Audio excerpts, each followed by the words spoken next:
Hey, welcome back to my channel. நீங்கள்லாம் எப்படி இருக்கீங்க? நான் உங்கள் விஜயகுமாரி. இன்றைக்கி நான் உங்கள் எல்லாருக்கும் ஒரு ஹோட்டல் ஸ்டைல் தேங்காய் சட்னி தான் கற்றுக் கொடுக்க போகிறேன். எவ்வளோ தான் பண்ணாலும் அந்த ஹோட்டல் ஸ்டைலே வரல மாமின்னு கேட்குறா.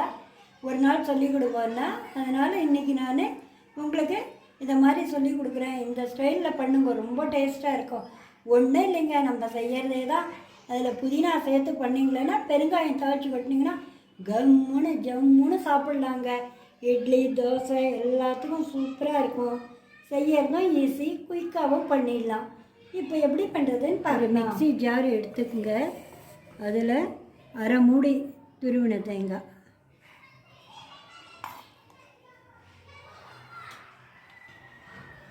இதில் 2 டேபிள் ஸ்பூன் பொட்டுக்கடலை, ஒரு 2 பச்சை மிளகாய், உங்களுக்கு எவ்வளோ காரமோ அதுக்கு ஏற்ற மாதிரி போட்டுக்கோங்க, ஒரு துண்டு இஞ்சி, ஒரு 4 இலை புதினா இலை.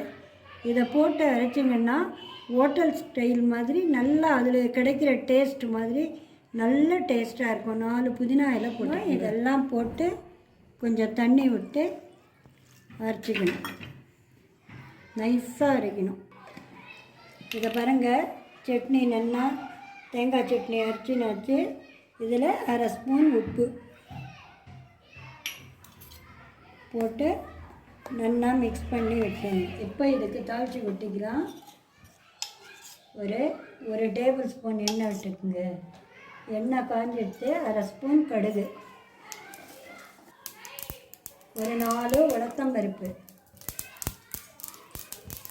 ஒரு வரமிளகாய் 2 கிள்ளி இருக்கேன். அதுக்கப்புறம் ஒரு 1/4 ஸ்பூன் பெருங்காயப்பொடி. பெருங்காயம் போட்டால் தாங்க வாசனையாக இருக்கும். இப்போ கேஸை ஆஃப் பண்ணிவிட்டு கறிவேப்பிலை போடணும். சட்னிக்கு நேராக போட்டுக்குங்க, இல்லைன்னா வெளியில் தெளிக்கும். இப்போ இதை இந்த சட்னியில் கொட்டிடலாம். அவ்வளோதாங்க, சட்னி ரெடி ஆகிடுச்சுங்க.